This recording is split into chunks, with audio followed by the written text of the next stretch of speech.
सब जाति की जो लाइब्रेरीज वगैरह है, जैसे 50 विलेजेस है, इस प्रकार की संस्थाएं बढ़ाने के लिए काबिल हो पाएंगे। हमारे नजदीक में, आपके बिल्कुल नजदीक के अंदर में एक आरोग्य संस्था है। ये आरोग्य गुड़ामालानी के अंदर में ही है, आपके नजदीक के अंदर में है। ये बहुत नजदीक, आपसे 15 किलोमीटर दूर ये जीडीसी सर्कल है, इसके ऊपर में है। ये मैं अभी इस संस्था के अंदर में 6 महीने पहले आया था चीफ गेस्ट के तौर पे। मैंने ये देखा कि ये, मैं समझता हूं कि वर्ल्ड का एक बहुत अजूबा है, वर्ल्ड का अजूबा है ये 1 करोड़ का प्रोजेक्ट है, जिसके अंदर में सर्व जाति और सर्व धर्म के लोगों के लिए एक बैठने की व्यवस्था होगी। उसके अंदर में स्किल डेवलपमेंट सेंटर होगा, लड़कियों के सिलाई कैदाई वो सब होगा। उसके अंदर में डायरेक्ट दिल्ली से, वहां से उसके अंदर में टेलीकास्ट होगा, कोर्सेज वहां होंगे और गांव के बच्चे यहां बैठ करके एक साथ में पढ़ेंगे। और ये किया किसने, आप देख करके हैरान हो जाओगे कि 2 लोग हैं जो रात के अंदर में तेल की कुओं के अंदर में सिक्योरिटी की ड्यूटी करते हैं। 2 लोग हैं सिर्फ, और जो उन्होंने बहुत सारे लोगों को सहयोग में लिया है। जैसे 50 विलेजेस के अंदर में होता है, इसी प्रकार बहुत सारे लोगों ने जब उनकी भावनाओं को देखा तो आसपास से बहुत सारे लोग उनको सपोर्ट करने के लिए आ गए। परंतु वो सपोर्ट करने वाले लोग, क्योंकि हम लोग जो होते हैं, हम लोग मनुष्य जो है, हमारी दिमाग इतना अच्छा नहीं है। हम जो बड़ा आदमी होता है उसके साथ में तो लग जाते हैं। बड़ा आदमी हो गया तो उसको तो हम, वो मांगेगा तो हम 10 लाख की डोनेशन दे देंगे, परंतु गरीब आदमी मांगेगा किसी अच्छे मिशन के लिए तो देखेंगे कि अच्छा इसको क्या देना है, 100 रुपए दे करके पापा काटो ना। तो इसी प्रकार से वो जो सिक्योरिटी में काम करने वाले 2 व्यक्ति हैं, वो जब जाते हैं, कोई 100 रुपए दे देता है, कोई 200 दे देता है, कोई 500 दे देता है, कोई लोगों ने काफी अच्छे पैसे भी दिए। मैंने भी उसके अंदर में 51,000 रुपए दिए मेरे पिताजी के स्मरण के अंदर में।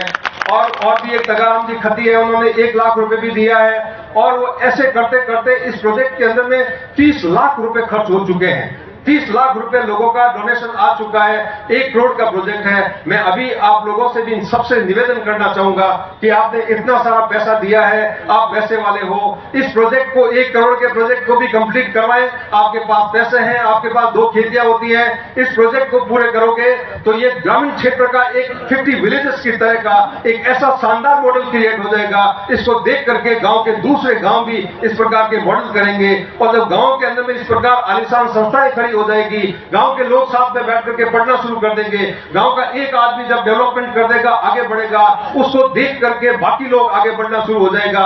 और जो है, हम गांव के लोग आगे बढ़ना शुरू हो जाएंगे, गांव का विकास होगा।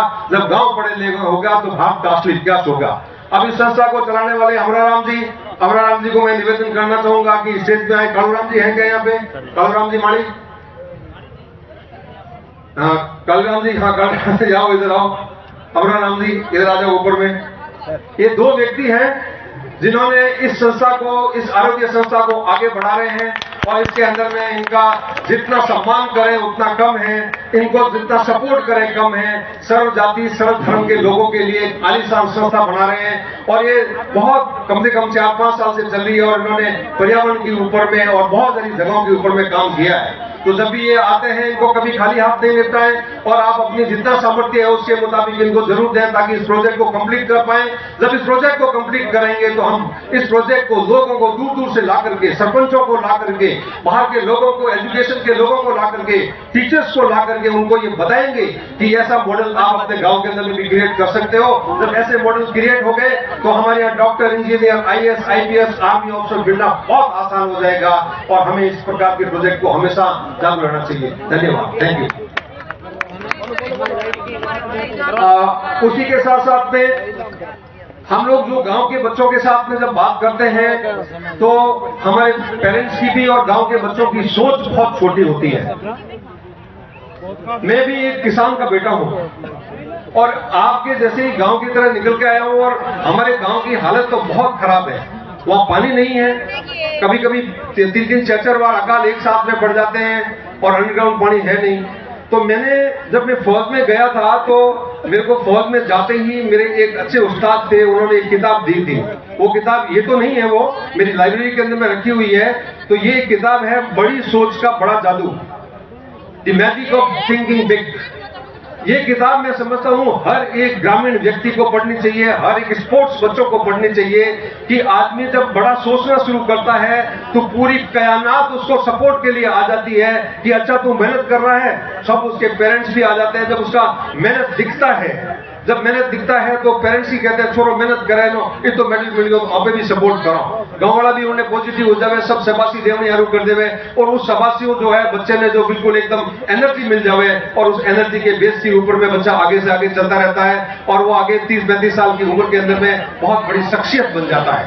हमें चाहिए कि हम अपने बच्चों की सोच को बड़ा करें और सोच को बड़ा करने के लिए पेरेंट्स को इंटरेस्ट लेना पड़ेगा।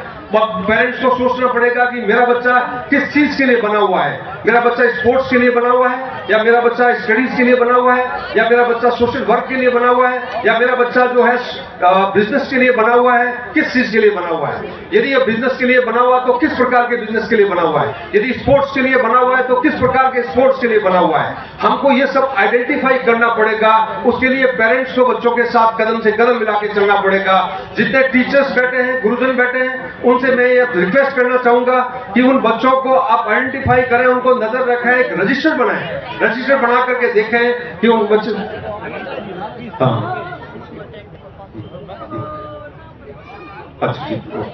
जो ये जो टीचर्स हैं वो एक बच्चों का रिकॉर्ड रखें और रिकॉर्ड रखें, उनको किताबें लाइब्रेरी के अंदर में ऑफर करें। एक बच्चा लगातार 2-3 महीने तक जो किताबें पढ़ रहा है, एक ही तरह की किताबें पढ़ रहा है, इसका मतलब उस बच्चे के अंदर में वो इंटरेस्ट है। यदि साइंस का पढ़ रहा है तो साइंस है, आर्ट्स का पढ़ रहा तो आर्ट्स है, हिस्ट्री पढ़ रहा तो हिस्ट्री है, स्पोर्ट्स पढ़ रहा तो स्पोर्ट है। तो इस प्रकार से बच्चों के डेवलपमेंट के अंदर में पेरेंट्स को भी योगदान देना चाहिए। साथ साथ के अंदर में मैं बच्चों के लिए कुछ पेपर लाया हूं जो कि ये जो टीचर्स जितने हैं, गुरुजन जितने हैं, उनसे मैं निवेदन करना चाहूंगा कि यहाँ इस इलाके के हर स्कूल के अंदर में ये पेपर पहुंचे। उसके अंदर में हमने ये डिसाइड किया है कि बच्चों को किन किन चीजों का ध्यान रखना चाहिए, बच्चों को अपने थॉट प्रोसेस को कैसे डेवलप करना चाहिए। ये हर स्कूल के अंदर में टीचर्स लेके जाएं और स्कूलों के अंदर में इन पॉइंट्स के बारे में डिस्कशन करें। उनकी जो असेंबलीज होती है उसके अंदर में डिस्कशन करें, क्लास के अंदर में डिस्कशन करें कि इन चीजों के ऊपर में करें। साथ साथ के अंदर में मैं ये आपको बताना चाहूंगा कि एक लास्ट 1-2 मिनट आपका लेना चाहूंगा। मैं समझता हूं कि मैं लेट कर रहा हूं आपको, परंतु ये बात ये है कि हम जो पैसा बच्चा के शिक्षा के अंदर में क्यों खर्च नहीं कर रहे हैं, क्योंकि ग्रामीण समाज बहुत बड़ी कुरीतियों के अंदर में और सामाजिक घोषले के अंदर में हम लोग फंसे हुए हैं। हम वो मट्टी बोझ के लिए तो पैसा करोड़ों के हिसाब से खर्च कर देते हैं, परंतु हम अपने बच्चों की पढ़ाई के लिए खर्च नहीं कर पाते हैं। मैंने आपको पिछली बार एक कैलकुलेशन बताई थी कि बाड़मेर जिले के अंदर में तकरीबन 2900 गांव हैं, 2900 गांव हैं। एक गांव के अंदर में 10 भर्ती होती है और एक भर्ती पे 3 लाख रुपए की भर्ती बोझ में आप खर्च करते हो, तो इन 3000 गांवों के अंदर में तकरीबन 900 करोड़ रुपए खर्च होते हैं भर्ती बोझ के अंदर में। 900 करोड़ रुपए कहां से आते हैं ये पैसे? 900 करोड़ रुपए के अंदर में तो आलिशान विश्वविद्यालय खड़े हो सकते हैं, जिससे बच्चे पढ़ करके पूरे विदेश के ऊपर में, पूरे दुनिया के ऊपर में जाके राज करेंगे। तो हमें समझने की आवश्यकता है कि हम ये भर्ती बोझ नहीं करें या दूसरे तीज त्योहार वगैरह जितने भी घोषणे हैं जो फालतू के अंदर में खर्चे हैं, इन खर्चों को बंद करें। हमको यदि एक रोटी है तो आधी रोटी कर दें, परंतु बच्चों की एजुकेशन में किसी प्रकार का कोई कॉम्प्रोमाइज नहीं करें। पूत सपूत तो क्यों धन सच्चे, पूत कपूत तो क्यों धन सच्चे। यदि आपके बच्चे पढ़ लिख करके सपूत बन गए, उनके अंदर में स्किल आ गई और तो वो आपको पैसे की तरफ में कभी नहीं देखेंगे। और यदि आपने खूब सारा पैसा इकट्ठा कर दिया, बच्चों की एजुकेशन की तरफ में ध्यान नहीं दिया, उनके संस्कारों की तरफ में ध्यान नहीं दिया, तो आपने करोड़ों रुपए भी इकट्ठा करेंगे तो वो 1 महीने के अंदर में उस पैसे को स्वाह कर देंगे। तो हमें चाहिए कि हम जो पैसा हमारे पास बचता है बच्चों की एजुकेशन और संस्कार के अंदर में खर्च करें। हमने मट्टी बोझ एक बहुत बड़ा ढकोसला है। मैंने अपने पिताजी के स्वर्गवास में मट्टी बोझ नहीं किया, जैसे कि आपको बताया है। ये मट्टी बोझ के अगेंस्ट के अंदर में हम जानकारी स्प्रेड करने के लिए एक पंपलेट आप लोगों को देता हूँ। हर गांव के अंदर में इस पंपलेट को दे देना चाहिए और मट्टी बोझ कितना एक बुरा चीज है, इसको हर लोगों के बीच में इसकी अवेयरनेस फैलानी चाहिए कि मट्टी बोझ की वजह से हमारे कितने घर तबाह हो जाते हैं, कितने लोग जो है इसके नुकसान के अंदर में जाते हैं। होता क्या है भाई और बहनों, जो नशा है और मट्टी बोझ, इसके ऊपर में हमारा इतना ज्यादा पैसा खर्च होता है। हम कहते हैं कि हमारी यंग जनरेशन, ये तो मैं 2 चीजें बता रहा हूँ, ध्यान से देना। ये लास्ट वाली 2 बातें उधर जो बैठे हैं उधर भी सुनना। ये जो नशा हम कहते हैं कि हमारी जो नई पीढ़ी नशा बहुत सीख रही है साहब। हम सब कहते हैं कि नई पीढ़ी, अरे हमारे अंदर झांक करके देखना चाहिए कि नई पीढ़ी नशा कहां से सीख रही है, क्यों सीख रही है।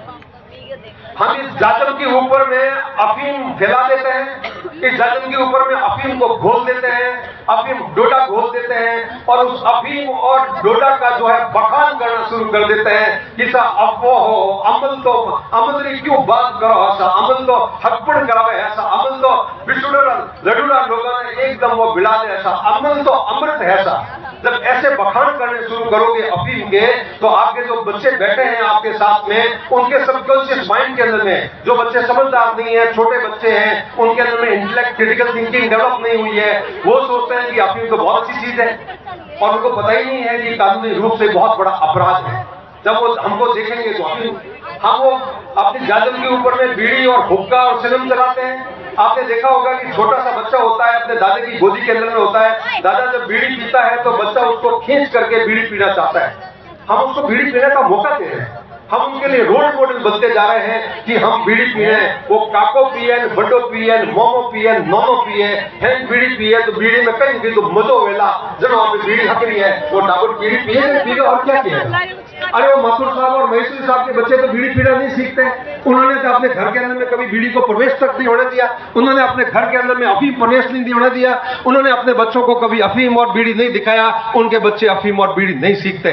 हमारे बच्चे ही अफीम और बीड़ी क्यों सीखते हैं? क्योंकि हम ओपनली उनके सामने जाजम के ऊपर में पसारते हैं और लोगों के स्वागत के लिए बीड़ी और सिगरेट को एक शान के तौर पे करते हैं। हम इस प्रकार के नशा करके अपनी नस्लों को कमजोर कर रहे हैं। जो मानसिक रूप से नस्लें कमजोर होगी, जो नशा करेगी वो मानसिक रूप से नस्लें कमजोर होगी, और जो नस्लें कमजोर होगी तो देश क्या विकास करेगा, समाज क्या विकास करेगा, इंडिविजुअल क्या विकास करेगा और परिवार क्या विकास करेगा। परिवार विकास करने के लिए परिवार का हर एक व्यक्ति सक्षम होना चाहिए, स्वस्थ होना चाहिए, मजबूत होना चाहिए, बिना नशे का होना चाहिए, पकड़ रहित होना चाहिए, तभी जाकर के परिवार मदद करेगा। मैं तो किसी मंदिर में नहीं जाता, भगवान ने मेरा तो कोई नुकसान नहीं किया, और जाता हूं तो सब मंदिरों में, मंदिर मस्जिद गुरुद्वारा चर्च सब जगह जाता हूं, माथा टेक के जाता हूं, एज ए टूरिस्ट जाता हूं। भगवान वहां नहीं बैठा हुआ है, भगवान तो घट के अंदर में है।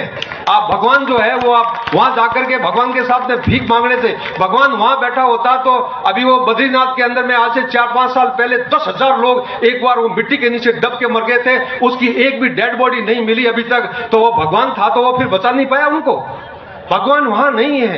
ये गीता कहती है, मैं आपको गीता सामने इसलिए लाया हूं, गीता कहती है कि कर्मण्येवाधिकारस्ते मा फलेषु कदाचन। आप अपने कर्म के ऊपर में विश्वास करो, अपने खुद के ऊपर में विश्वास करो। ईश्वर ने आपको इंसान के रूप में धरती के ऊपर में भेजा है, सबसे उत्कृष्ट जीव बना करके भेजा है। धरती के ऊपर में जितने जीव हैं उनसे सबसे उत्कृष्ट जीव इंसान है, और वो इंसान ही ढकोसलों के अंदर में फंसा रहेगा। मैं कभी कभी तो सोचता हूं कि भगवान ने इंसान को बुद्धि देकर के बहुत बड़ी गलती कर दी है। इस धरती के ऊपर में जितने सारे प्रॉब्लम हो रही है, जितने आतंकवाद हो रहा है, जितना पर्यावरण का नुकसान हो रहा है, जितने केमिकल हो रहे हैं, जितने परमाणु बम बना रहे हैं, कौन बनाता है? इंसान ही तो बना रहा है, कोई दूसरा जीव बनाता है क्या? यदि वो पूरे जीव वो अपना जीवन बराबर ठीक ठाक चला लेते हैं, उनको कभी कोई धन इकट्ठा करने की आवश्यकता नहीं है, सब वो जिंदा रह रहे हैं, तो मनुष्य क्यों नहीं रह सकता है? हम एक दूसरे को मार रहे हैं। धर्म युद्धों के अंदर में इतने लोगों को मार दिया गया था कि जिसकी जनसंख्या की गिनती करें तो कोई उसका मुकाबला नहीं है। जितने विश्व युद्ध हुए उसके अंदर में धर्म युद्धों के अंदर में लोग नहीं मरे थे। धर्म को हम सही तरीके से मानते ही नहीं है। भगवान रामचंद्र को यदि हम अपना एक उदाहरण मानते हैं, एक रोल मॉडल मानते हैं, क्या हम भगवान रामचंद्र की तरह बिहेव करते हैं? क्या भरत की तरह बिहेव करते हैं? नहीं करते हैं हम।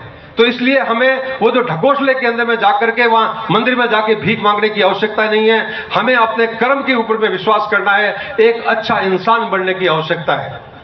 एक किसी ने बड़ा सही कहा है, कर्म तेरे अच्छे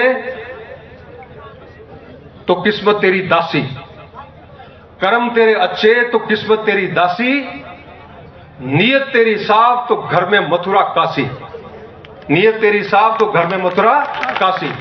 तो ये जो आप अपनी नीयत को साफ कर लो और अपने कर्मों को अच्छा कर लो, आपको कहीं किसी मंदिर के अंदर में कहीं पे जाने की जरूरत नहीं है। ये मंदिरों के अंदर में आप 1.25 लाख का, 5-5 लाख का, 1-1 करोड़ का अंडा चढ़ा देते हो। मैं समझता हूं उस अंडे की जगह पे इस प्रकार के पुस्तकालयों के अंदर में, इस प्रकार के विद्यालयों के अंदर में, इस प्रकार के एजुकेशन इंस्टीट्यूशन के अंदर में यदि पैसा लगाओगे तो ग्रामीण समाज का बहुत भला होगा, इन बच्चों का बहुत भला होगा। आने वाली पीढ़ियां पढ़ लिख करके अच्छी जगह पहुंच जाएंगी। भारत के गांव भी यूरोप के और अमेरिका की तरह गांव हो जाएंगे। गांव के अंदर में भी वो सब सुविधाएं उपलब्ध होगी जो वो शहरों के अंदर में उपलब्ध है। शहर के लोग, जो पढ़े लिखे लोग हैं, जो आप वो अपनी शिक्षा के माध्यम से बड़े बड़े पैकेज ले रहे हैं। मैं हर बार बच्चों से पूछता हूं कि भाई ये जो सुंदर पिचाई है उसका पैकेज कितना, उसकी तनख्वाह कितनी है। किसी भी जगह पे बच्चे बता नहीं पाते हैं, और शायद आप लोग भी नहीं बता पाओगे। सुंदर पिचाई जो गूगल का सीईओ है, उसकी तनख्वाह 1800 करोड़ सालाना है। 150 करोड़ प्रति मंथ उसकी तनख्वाह है। 150 करोड़ प्रति मंथ, हर महीने उसको 150 करोड़ देती है गूगल, 150 करोड़। और हम समझते हैं कि हमने एमए कर लिया, 25,000 की तनख्वाह मिल गई, 1 लाख का महीने का तनख्वाह हो गया तो बहुत बड़ा हो गया। अरे वो लोग तो अपने बच्चों को आईवी लीग यूनिवर्सिटीज के अंदर में पढ़ा रहे हैं। उनके बच्चे तो वहां यूरोप, अमेरिका के अंदर में, फ्रांस, जर्मनी के अंदर में पढ़ के वापस आते हैं, करोड़ों का पैकेज लेके आते हैं, हवाई जहाज से नीचे पांव नहीं रखते हैं, 5 स्टार होटल के अंदर में रहते हैं, और अपोरो मुंडो, हल्लो मुंडो धूड़ रिमाइज है, हल्लो मुंडो हमेशा धूड़ रिमाइज है। क्यों? क्योंकि हम समझदार नहीं हैं। हमको जब समझाने की कोशिश करते हैं तो गांव के लोग इतने जिद्दी हैं कि थे कहीं का वो थे, मैंने कहीं हम जाओ। अरे मैं तो खर्च ये कह रहा हूं, और तो बूढ़ यारी ये करता है। अरे करोगे तो फिर अपने बच्चों का फ्यूचर के बारे में फिर आप क्यों चिंता कर रहे हो? यदि हमको अपने बच्चों की फ्यूचर के बारे में चिंता करनी है तो हमको ये सब खर्चे बचा करके इस खर्चे को हमको एजुकेशन फील्ड के अंदर में डाइवर्ट करना पड़ेगा। जब आप डाइवर्ट करोगे तभी जाकर के अच्छी शिक्षा, गुणवत्तापूर्ण शिक्षा अपने बच्चों को दे पाओगे। गुणवत्तापूर्ण शिक्षा दोगे, मॉडर्न टेक्नोलॉजी के साथ में शिक्षा दोगे, आप जो आज की स्किल डेवलपमेंट करोगे, तभी बच्चे आज के कंपटीशन के युग के अंदर में, आज के ज्ञान के युग के अंदर में कहीं कहीं आपके बच्चे टिक पाएंगे, नहीं तो नहीं टिकेंगे भाइयों और बहनों, चाहे हम कुछ भी कर लें। इसी के साथ साथ में मैं आपके अंत के अंदर में यह बताना चाहता हूं कि हम मृत्यु भोज के अगेंस्ट में एक गांव के अंदर में एक कैंपेन चलाते हैं कि भाई ठीक है, गांव का ताना बाना ऐसा है कि पूरे गांव को एक जगह समझा करके मृत्यु भोज बंद करवाना काफी मुश्किल काम है। तो जो लोग ये समझते हैं कि मृत्यु भोज एक बहुत बुरी चीज है, इसको नहीं खाना चाहिए, तो वो मृत्यु इंडिविजुअल आकर के इसके ऊपर में सिग्नेचर करे कि भाई ठीक है, मैं हमारे पिताजी ने, मां ने, भाई बहन ने तो नहीं समझा सकूं, पर मैं पढ़ियो लिखियो आदमी हूं, मैं समझदार हूं, मुंह आज हूं और खावणो बंद कर दूं। यदि ऐसे करके हम लोग सभी कैंपेन चला करके ज्यादा से ज्यादा लोग यदि इसके अंदर में नहीं खाने वाले हो जाएंगे तो अपने आप मृत्यु भोज बंद हो जाएगा। तो मेरा आपसे हाथ जोड़ के निवेदन है कि सभी लोग जो आप इस मेरी बात से, इस कथन के साथ में यदि आप हां भरते हो, यदि आप कन्विंस्ड हो, किसी के ऊपर में कोई प्रेशर नहीं है, तो जाने से पहले इस पर्ची के ऊपर में साइन जरूर करें। इसके अंदर में रेड पर्ची को अपने साथ में लेकर जाएं और उस पर्ची को फेसबुक और जितने भी सोशल मीडिया प्लेटफॉर्म है उसके ऊपर में एक धड़ल्ले के साथ में लिखें कि आज मैंने मृत्यु भोज खाना बंद कर दिया है, ताकि आपके आस पड़ोस के अंदर में लोगों को भी जानकारी मिले, आपके परिवार वाले आपके ऊपर में प्रेशर नहीं करें और मृत्यु भोज हम खाना बंद करेंगे तो वो दूसरे लोग मृत्यु भोज खाना अपने आप ही अपना बनाना बंद कर देंगे। अब मृत्यु भोज क्यों खाना बंद करना जरूरी है? क्योंकि हमारे शास्त्र कहते हैं कि जिस दिन जिस व्यक्ति के घर में मौत हो जाती है उसके 12 दिन तक उसके घर के अंदर में चूल्हा भी नहीं जलना चाहिए। गरुड़ पुराण यह कहता है, भाइयों और बहनों, मैंने पढ़ा है इसलिए मैं आपको कह रहा हूं। गरुड़ पुराण कहता है कि जिसके घर में मौत होती है 12 दिन तक उसका कोई चूल्हा नहीं जलना चाहिए। 13वें दिन सभी लोग जो रिश्तेदार इकट्ठे होते हैं वो अपने अपने घर से राशन ला करके उसके घर के अंदर में चूल्हे में आग जला करके खाना बना करके उस घर का सूतक तोड़ना चाहिए। ये असली शास्त्र हमारे ये बताते हैं। और हम तो पहले दिन से ही जैसे ही मौत हो गई हलवा पूड़ी शुरू हो गया और गचागच मालपुआ खाना शुरू कर देते हैं।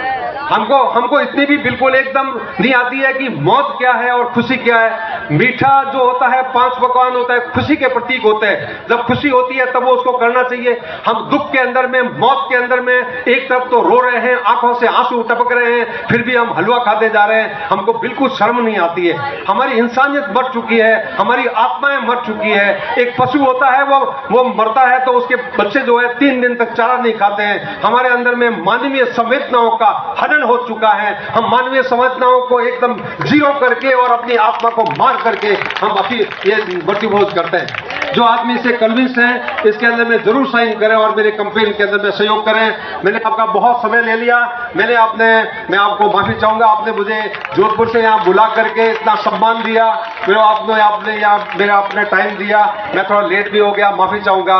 और इसके साथ साथ में मैं आपको धन्यवाद करना चाहूंगा, इस पूरी कमेटी को धन्यवाद करना चाहूंगा, खास करके बेनीवाल साहब को, अमराराम साहब जी ने, जिसने मेरे को 2-3 बार कॉल करके कि साहब जरूर आना है, जरूर आना है। मैं उनका बहुत बहुत धन्यवाद करना चाहूँगा। भरत जी का बहुत धन्यवाद करना चाहूँगा कि हर दिन कॉल कर देते थे कि कोई दूसरा प्लान मत बना देना, आपको यहाँ आना ही आना है। इसलिए मैं आपको बहुत धन्यवाद करता हूँ। आपने बहुत बढ़िया प्रोग्राम किया, बहुत शानदार प्रोग्राम किया। बहुत बहुत धन्यवाद। Thank you.